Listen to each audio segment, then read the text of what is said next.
Why Zohran Mamdani is wrong on Israel. Zohran Mamdani met privately with several New York rabbis recently. One of them, Rabbi Amiel Hirsch, said this afterwards.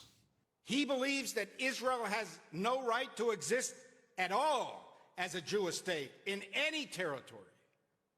Now, a lot of people who claim to stand for social justice agree with that, and those people have a very false narrative in their head about Israel.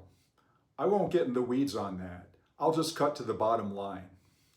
Trying to get rid of the world's only Jewish state, besides being futile and hypocritical and extremist and a guarantee of endless war, is the opposite of justice.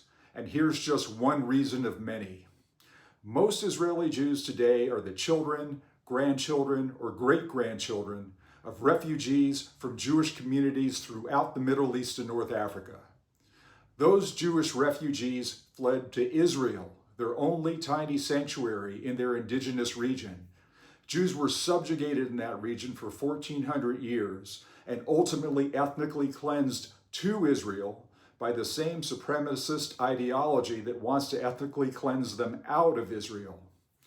People from that same ideology don't want you to know about these millions of Middle Eastern Jews. It demolishes their narrative. Because are you really going to tell a third-generation Israeli who's never lived anywhere but Israel, whose great-grandfather was chased out of the Arab world for being Jewish, to quote-unquote go back to the most racist, anti-Semitic societies on earth? So racist that blacks are still owned as slaves? So anti-Semitic that Jews are banned so they couldn't go back there anyway?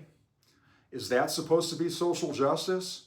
I thought social justice was against racism and bigotry. I thought social justice was for people escaping supremacism and oppression to gain freedom like these Jews did. Now, some anti-Zionists say they don't want to kill the Jews or kick them out. They'd let Jews stay as a minority in Palestine. But Jews have 1,400 years of experience being a minority in the Middle East, the worst place on earth to be a minority. Jews were dhimmis, second-class citizens in the Muslim world. We're not going to be your dhimmis anymore. How is it social justice to force an oppressed minority back under the rule of a supremacist majority that believes they have a right to subjugate Jews?